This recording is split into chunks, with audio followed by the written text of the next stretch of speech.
Bueno, es bueno estar en casa, como dijimos el domingo, y es bueno volver a compartir la palabra de Dios con ustedes. Esta es una reflexión, bueno, si esto funciona, que yo estuve pensando al final del día, en cierto sentido, porque pasé gran parte del día de ayer y del día de hoy pensando qué compartir. Y luego yo concluí que sería bueno, después de haber estado fuera de la casa por un tiempo y después de haber estado en casa por unos meses siendo afligido de diferentes maneras, que sería bueno compartir por qué es que el salmista dice que es bueno para mí ser afligido. El salmista no dice fue bueno para mí ser afligido en tiempo pasado. El salmista dice en el Salmo 119, versículo 71, es bueno. En el tiempo presente, cada día, tú y yo podemos repetir y decir, es bueno para mí ser afligido. Si no lo crees, recuerda algo. Es que la palabra de Dios es más cierta que lo que tú y yo podemos pensar o sentir. Y lo que necesitamos es descubrir cómo es que es bueno para mí ser afligido. Por eso es el salmista inspirado por Dios. Meses pasaron entre el 2018 y el 2019 y cosas pasaron en mi vida.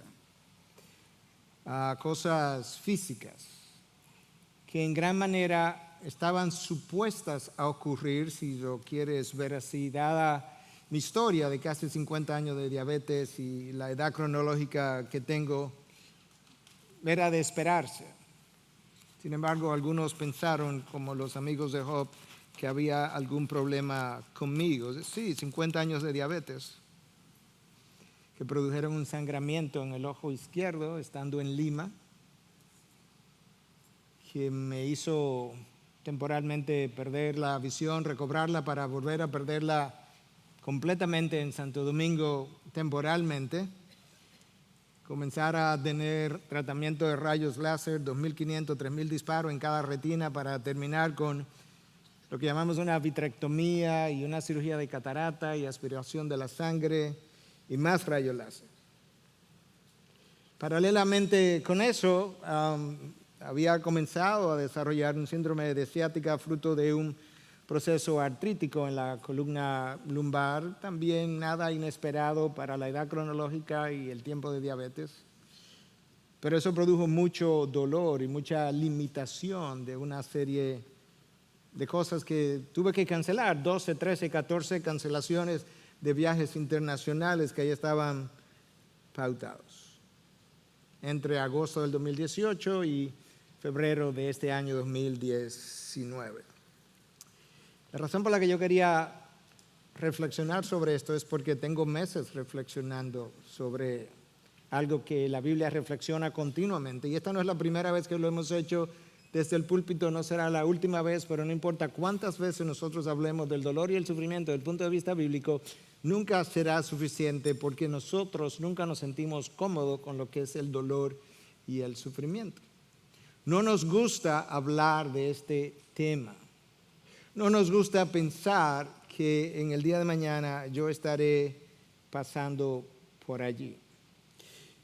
Pero en mi reflexión yo concluía que la única razón por la que no nos gusta hablar de este tema es porque en nuestra escala de valores el dolor tiene una connotación negativa. La muerte tiene una connotación negativa. En la escala de valores de Dios es completamente lo opuesto. Dios dice que bueno es a los ojos de Dios la muerte de sus santos. Dios no ve la muerte como algo negativo, Dios ve la muerte como algo bueno para aquellos que le conocen. Dios no ve el dolor y la aflicción como tú y yo la vemos, porque Dios declara a través de su salmista que es bueno para mí ser afligido. La pregunta que tú y yo tenemos que hacernos es, ¿qué es lo que hace que Dios valore la misma experiencia de una manera distinta como tú y yo la valoramos? De hecho, es nuestra tendencia natural por siglos a concluir que si alguien está en dolor y en sufrimiento, tiene que haber algo pecaminoso en su vida. No nos sacamos la teología de la retribución. Desde la época de Jesús, maestro, ¿quién pecó? Este hombre nació ciego. ¿Quién pecó, él o sus padres? No, ni él ni sus padres. ¿Quién le ha dicho a ustedes que funciona así la retribución? Desde la época de Job, anterior a Cristo, Job, tú tienes un problema. Nadie puede estar sufriendo como tú sufres a menos que tú no tengas un problema. Hasta que al final de la historia, no. De hecho, hay más evidencia bíblica que si queremos relacionar el dolor y el sufrimiento a alguna experiencia con nosotros, está más relacionado al mundo de las tinieblas que a un pecado en particular que yo haya cometido. Eso fue cierto del apóstol Pablo, que tenía un aguijón en la carne, un mensajero de Satanás. Eso fue cierto de la vida de Job, quien sufrió lo indecible a manos justamente de Satanás. Hay más evidencia de eso que de lo otro. Y si hay algo que mi esposa está consciente, yo recuerdo el día, la hora en que yo le dije a mi esposa, estoy entrando en un terreno de guerra espiritual. Y lo compartí con más de una persona en más de una ocasión. En la escala de valores de nuestro Dios, del reino de los cielos, el dolor es algo que tiene un gran valor. De manera que una de mis metas esta noche en la reflexión es ayudarte a desmontar la idea de que el dolor es una mala experiencia, porque o Dios ha hablado mentira o yo estoy equivocado. Pero Dios declara que es bueno para mí ser afligido. De hecho, el salmista, en el Salmo 119, versículo 75, escucha lo que él dice. Te leí el versículo 71. Ahora, que es bueno para mí ser afligido. En el 75, escucha. Yo sé, Señor, que tus juicios son justos. Escucha esta parte. Y que en tu fidelidad me has afligido. Nota dos énfasis que el salmista hace. Número uno, no es que me lo han contado, es que yo lo sé. No es que yo pienso, no es que yo tenga una mera idea. No, yo sé que la razón por la que estoy afligido es por tu fidelidad para conmigo. Porque en la experiencia, siendo tú quien eres y siendo yo quien soy, tú tienes un propósito bueno, agradable y perfecto. Y por tanto, es en tu fidelidad que yo he sido afligido. Si Dios es fiel a sus propósitos, si Dios es fiel a la idea que Él concibió en la eternidad pasada de hacerme conforme a la imagen de su Hijo, entonces yo sé que en esa fidelidad Él no va a escatimar ningún esfuerzo, incluyendo la aflicción, para que yo pueda ir siendo conformado a la imagen de su Hijo. Y una de las cosas que tenemos que preguntarnos es cómo es que esa aflicción contribuye a tal cosa. Una de las cosas que yo puedo dar testimonio, yo creo que aquellos que hemos pasado por dificultades, en algún momento si hemos reflexionado lo suficiente, podemos concluir de la misma manera. Dios comienza, escúchame, a debilitar tus fortalezas para fortalecer tus debilidades. Tus fortalezas y las mías son las que nos hacen tropezar. Tus fortalezas son aquellas cosas en las que tú confías. Son aquellas cosas en las que tú te sientes seguro, que tú dominas. Y Dios dice, ¿sabes qué? En mi fidelidad no puedo dejar tus fortalezas de esa manera. Yo tengo que protegerte de manera que voy a debilitar tus fortalezas. Y ¿sabes qué? En tu vida, en tu caminar, hay debilidades y a través del dolor yo voy a fortalecer tus debilidades. ¿Te imaginas qué clase de Dios tú tienes? ¿Te imaginas la sabiduría de nuestro Dios, que a través de una misma experiencia, Él causa ambas cosas? Dios te va llevando de la mano. No es que Dios te dice, mira, este es un camino de aflicción, nos vemos al final. No, Él camina contigo. No solamente que Él camina contigo, Él camina de la mano contigo. Hasta que tú puedas confiar en Él. cuando las cosas no van bien. Nosotros confiamos en Dios cuando las cosas van bien. Nosotros le damos muchas gracias a Dios cuando las cosas van bien.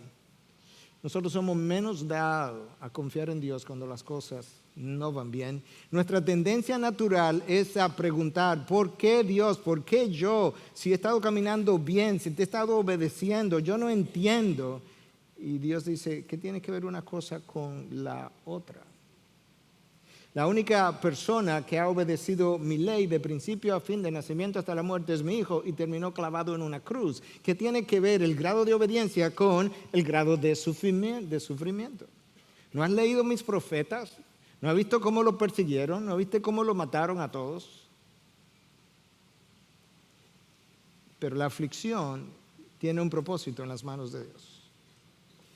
Escucha cómo el apóstol Pablo, reflexionando en un momento dado de su vida de aflicción, como él dice a los Corintios en su segunda carta, capítulo 1, versículo 8 y 9, porque hermanos, no queremos que ignoréis acerca de nuestra tribulación que nos sobrevino en Asia, pues fuimos abrumados sobremanera, más allá de nuestras fuerzas. ¿Captaste lo que Pablo dice? Número 1, yo fui abrumado.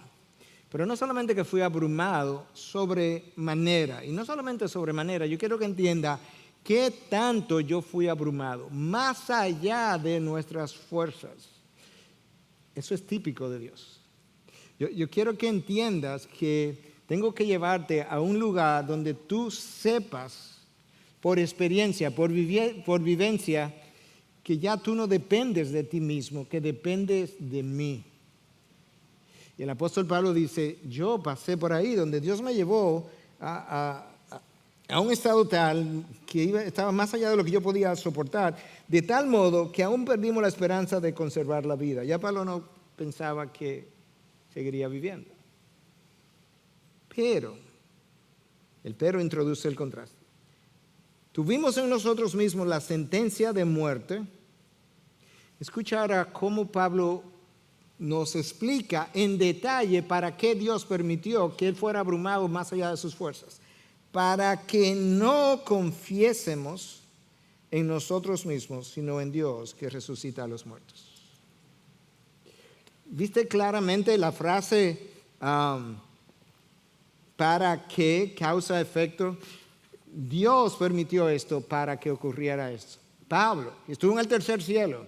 El autor de la mayor parte del Nuevo Testamento, cuando tiene que ver con las epístolas, dice, Dios me llevó a un punto donde ya yo no confiaba en que podía sobrevivir, fui abrumado más allá de lo que yo podía soportar, para que yo, Pablo, el que estuvo en el tercer cielo, pudiera confiar, aprender a confiar no en nosotros mismos, sino en Dios que resucita a los muertos. Nosotros confiamos demasiado en nosotros mismos.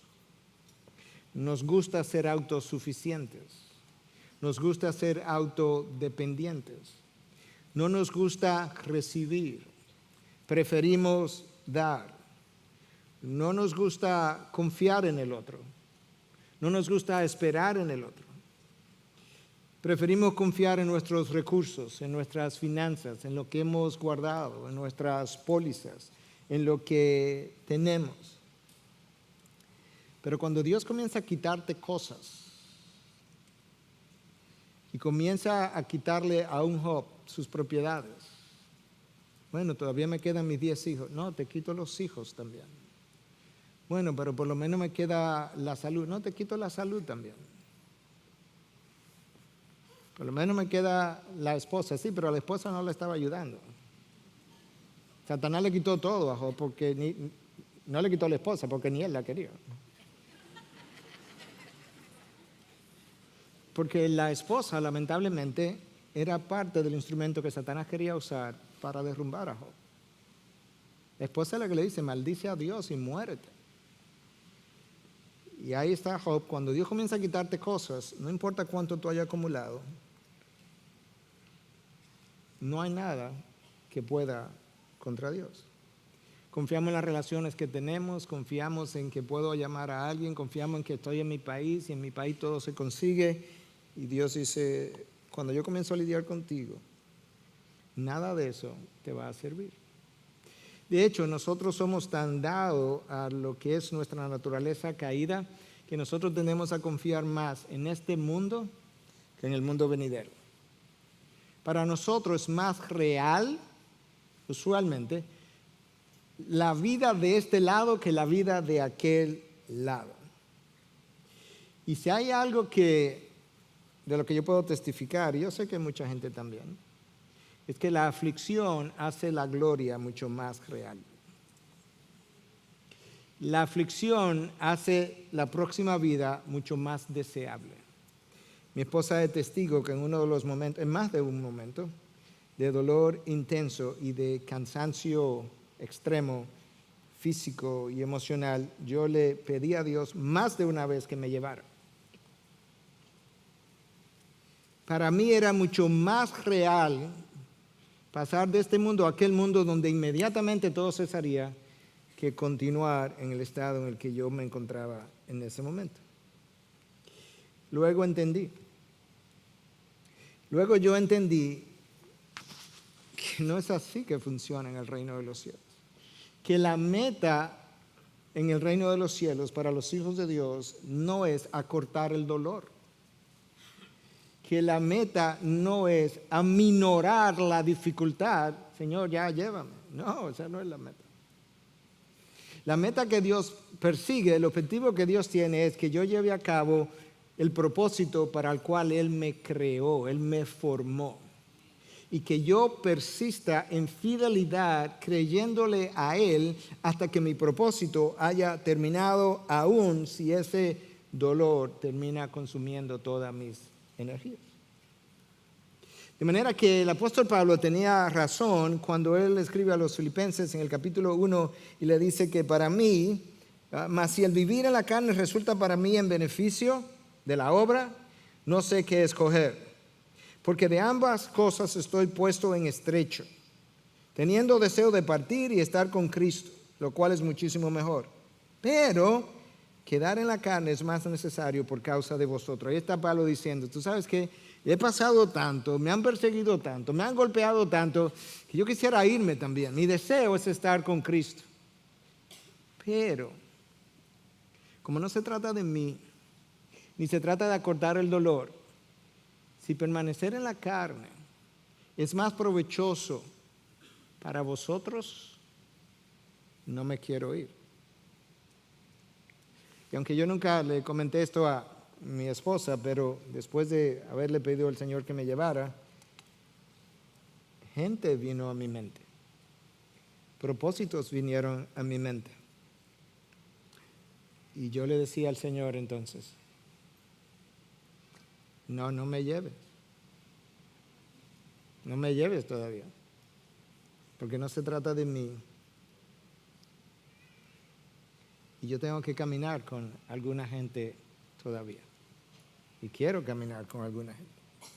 De manera que es bueno para mí ser afligido. Es bueno para mí porque me ayuda a profundizar el entendimiento de los caminos de Dios, de los propósitos de Dios. Me va formando a la imagen de Cristo. El sufrimiento te pone en una condición de vulnerabilidad.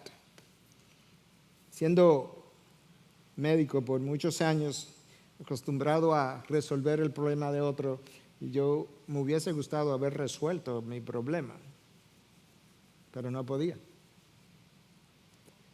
Y en esa situación de vulnerabilidad, entonces, lo que Dios hace es que Él usa a otro de sus hijos para ministrar a tu vida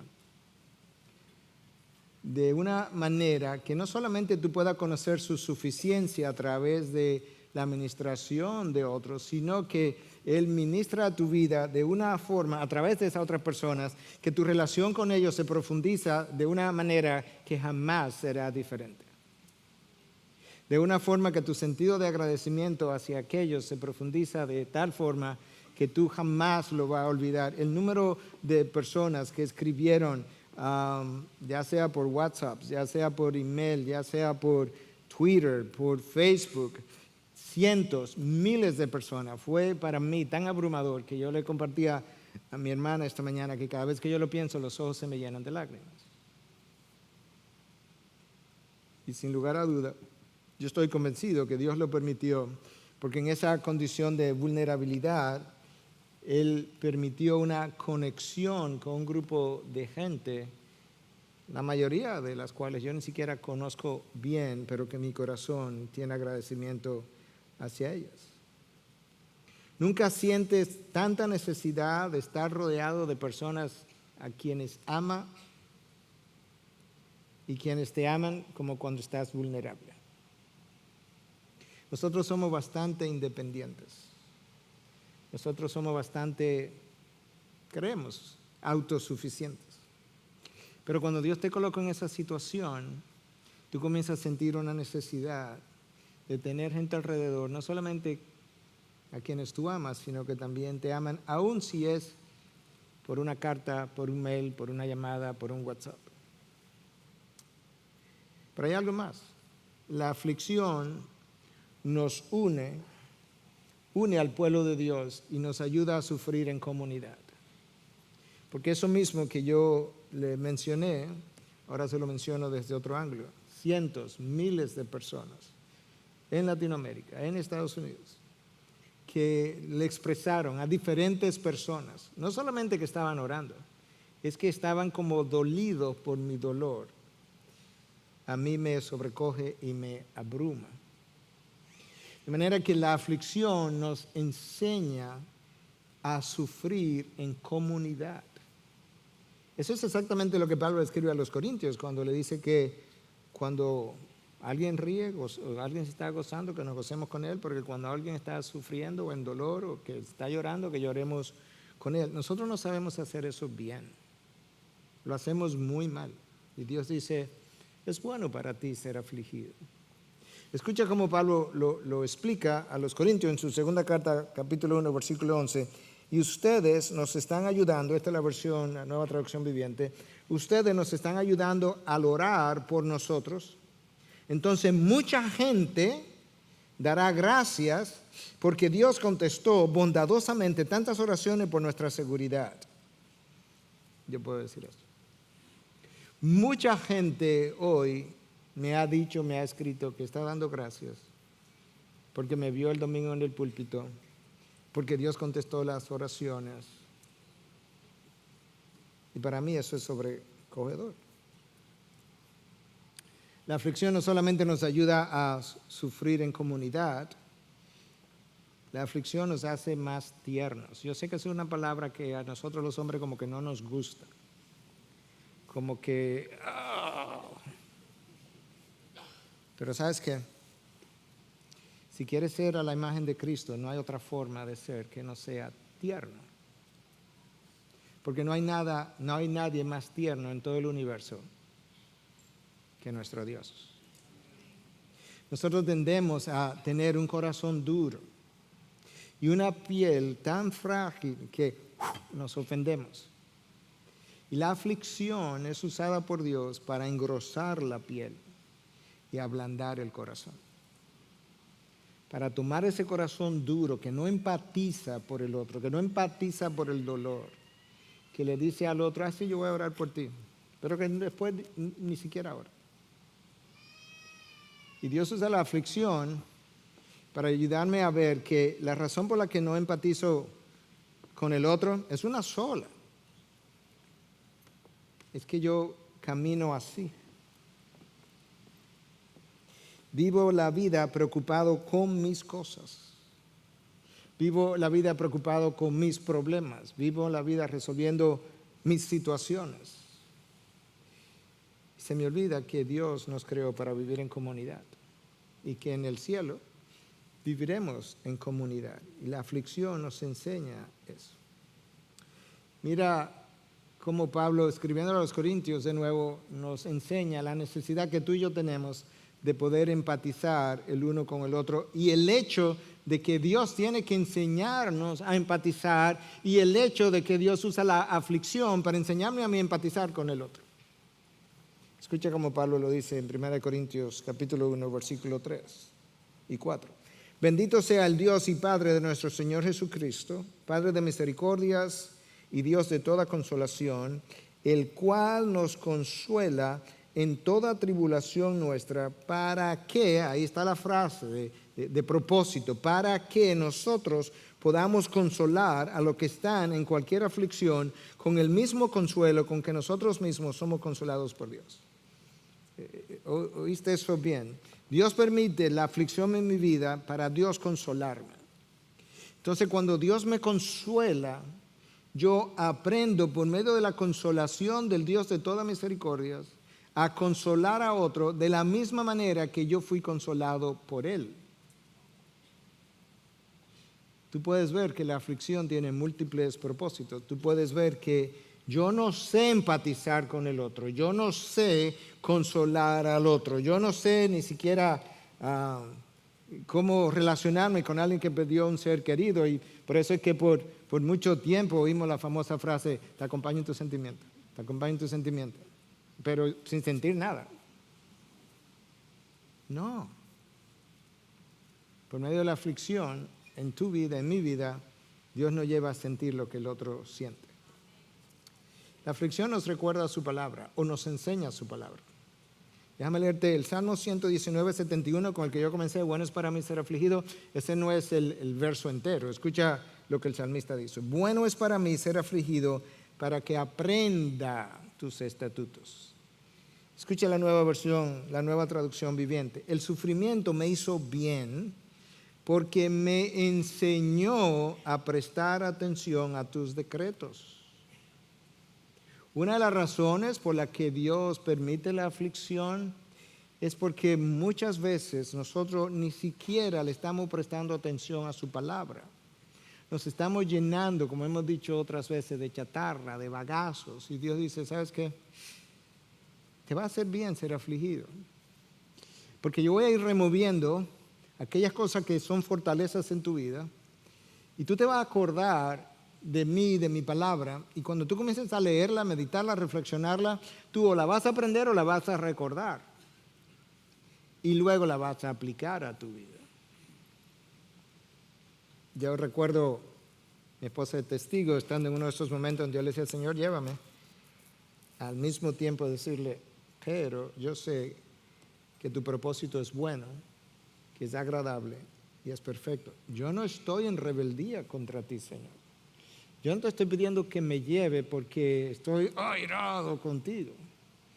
No, yo lo que tengo es la certidumbre de que de aquel lado me va a ir mucho mejor que de este lado. En el día a día nosotros consumimos más de cualquier cosa que de la palabra de Dios.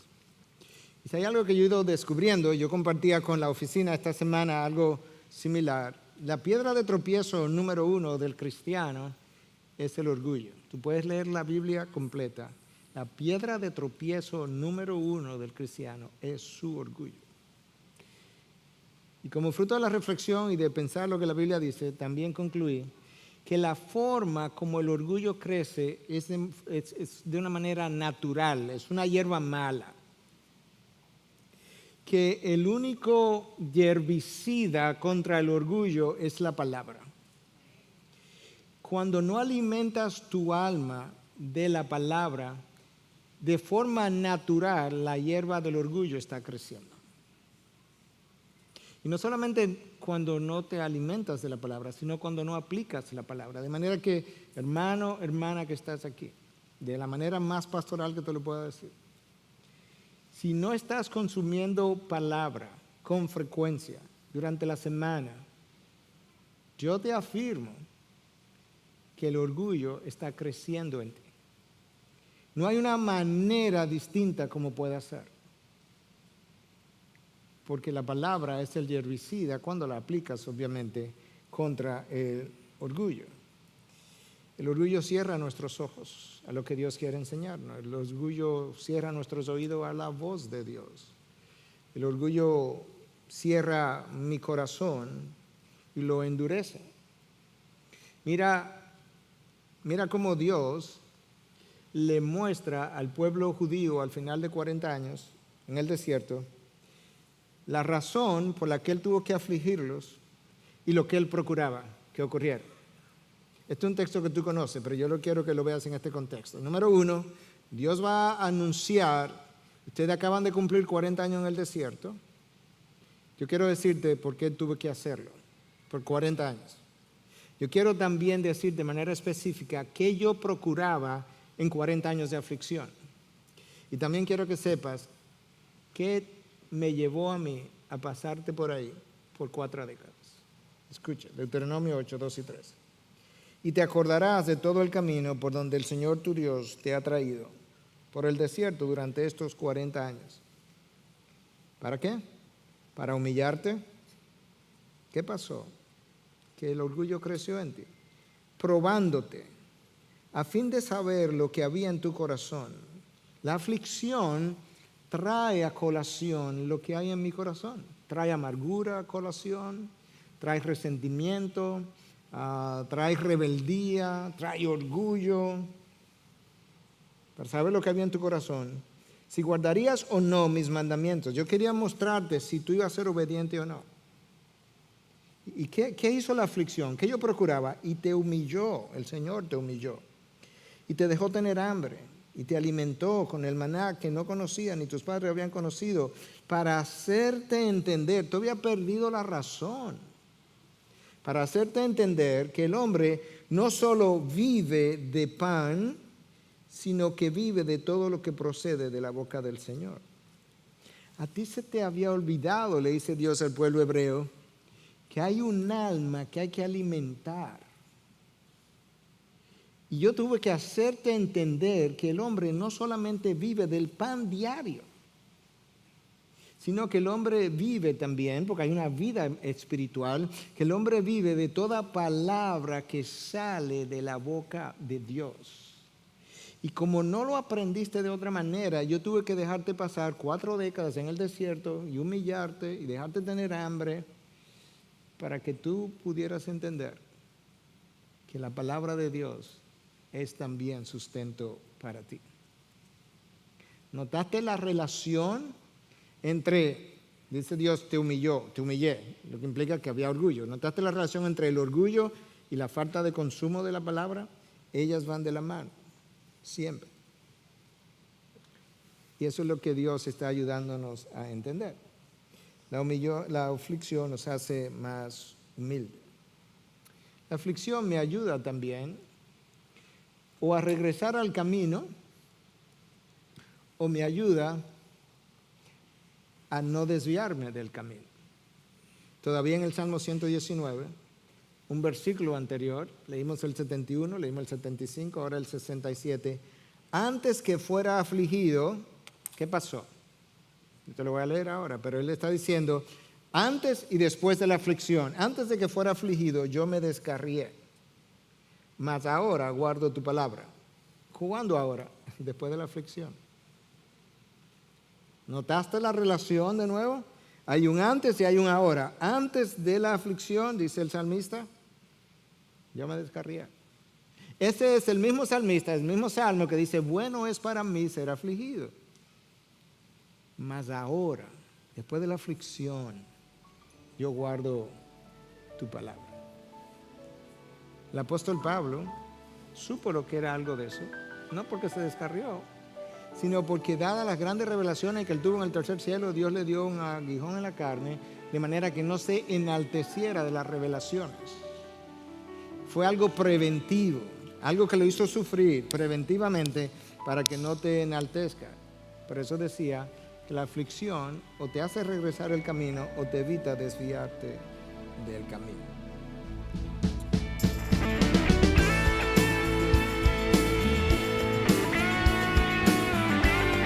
Esta es una producción que llega hasta ustedes gracias a los aportes de individuos y empresas comprometidos con la defensa de la fe. Para más información, preguntas y comentarios, visite nuestra página de internet www.integridadisabiduría.org. En esta página encontrará información sobre la producción de este y otros recursos que ponemos a su disposición, como también las formas en las que usted puede contribuir con la producción de programas como estos. Les invitamos nuevamente a visitar nuestra página de internet www.integridadisabiduría.org. Será hasta la próxima, cuando nos reencontremos en su palabra.